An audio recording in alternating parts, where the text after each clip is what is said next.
आमिर जाया हो गया, मुझसे बहुत बेहतर फास्ट बॉलर थे, मुझे बहुत दुख हुआ।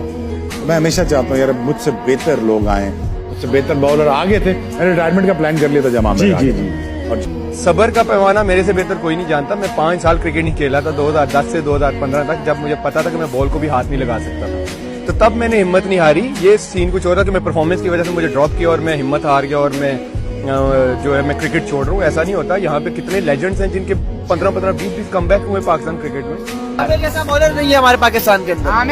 आमिर ब्रांड है।